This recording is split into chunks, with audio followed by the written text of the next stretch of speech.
In the earliest age of creation, when the universe was still young and learning its own name, Brahma and Vishnu existed as its pillars.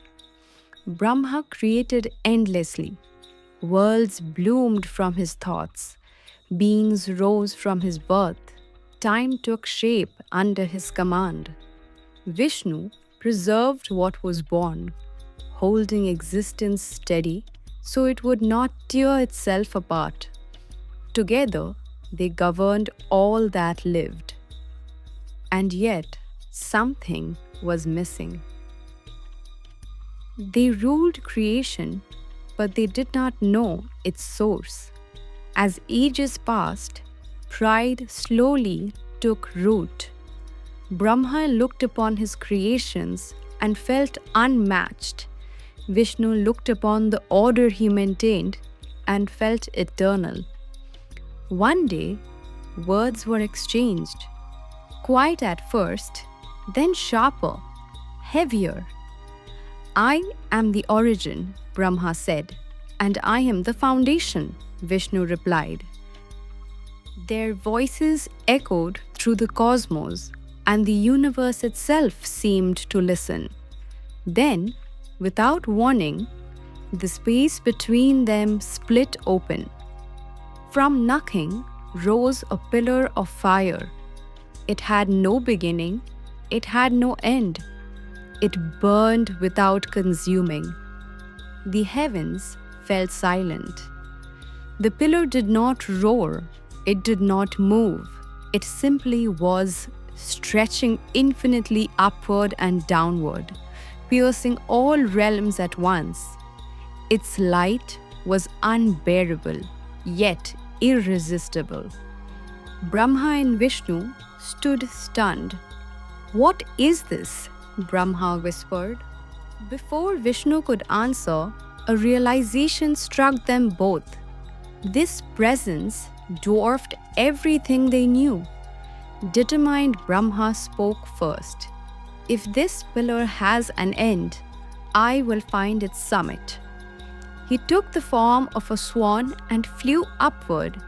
Wings cutting through the blazing light, he flew past stars, past time itself, past the edge of thought.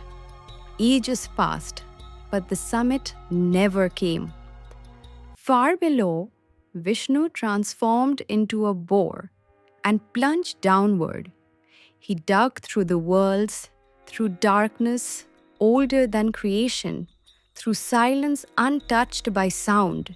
Still, there was no base. Both gods searched until exhaustion humbled them. Vishnu was the first to return. He bowed before the pillar, his voice calm but honest. "I cannot find your beginning," he said, "nor your end."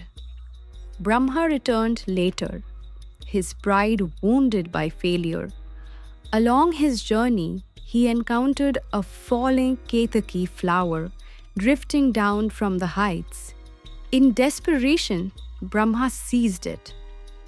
Before Vishnu and the blazing pillar, Brahma spoke, "I have reached the summit.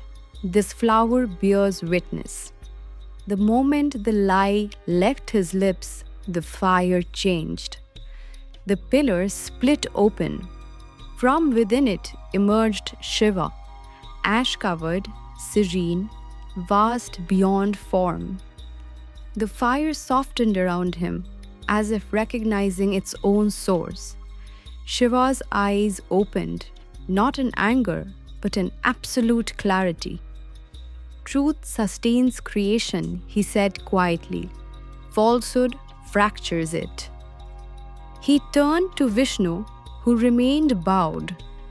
"You sought with humility," Shiva said. "You preserve balance." Then Shiva faced Brahma. "You sought with pride," he said.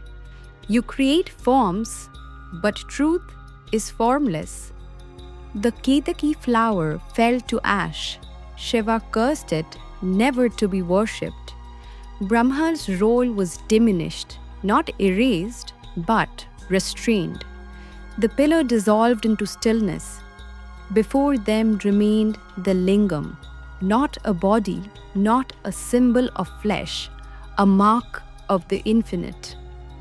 This is how I shall be known, Shiva said, not by face or form, but by that which has no beginning and no end. Brahma and Vishnu bowed. From that moment, the universe understood something it would forget again and again. Creation does not begin with action, it begins with awareness. Shiva did not claim supremacy, he returned to silence. The Lingam remained anchored in the worlds, a reminder of that moment when gods learned humility and infinity revealed itself without form. And whenever devotees worship the Lingam, they do not worship stone. They bow to that endless pillar, the truth that exists before creation and will remain when all things dissolve back into quiet.